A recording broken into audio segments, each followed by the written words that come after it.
అన్నివ్వండి, ఏం కాదు. జై భీమ్ అన్నివ్వండి, నో ప్రాబ్లం. మీరేమనాలి తెలుసా? జై భీమ్కు పైన కూడా ఉన్నాడు నా రాజు, మై కింగ్ అని చెప్పండి.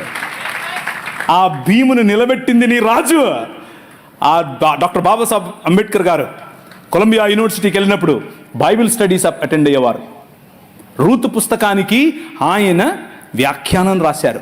He was a practising Christian. ఆయన ప్రాక్టీసింగ్ క్రిస్టియన్ అండి బాబు.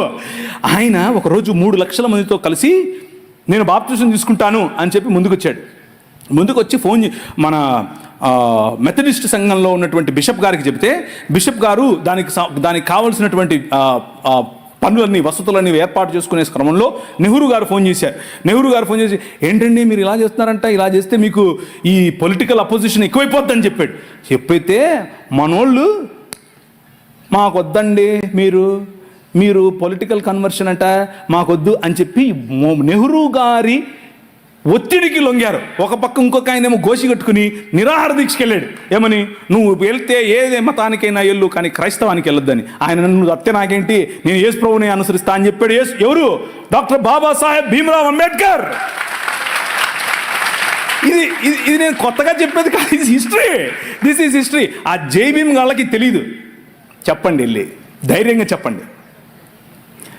ఆయన మనము కాదంటే, మనము చీత్కరిస్తే మేము మిమ్మల్ని ఆహ్వానించము అని చెబితే ఆయన అన్నాడు, నువ్వు ఓడరా నన్ను ఆహ్వానించేదే, నేనే కొత్త మతం పెడతానని చెప్పి బౌద్ధంలోకి వెళ్ళి బౌద్ధంలో కొత్త మతం స్థాపించాడు.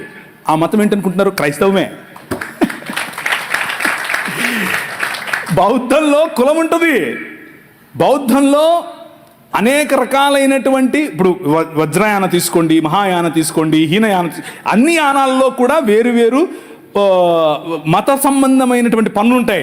ఈయన అవన్నీ తీసేసి యేసు ప్రభువు చెప్పినటువంటి విలువలతో బ్రతికే ఒక కొత్త మతాన్ని స్థాపించాడు.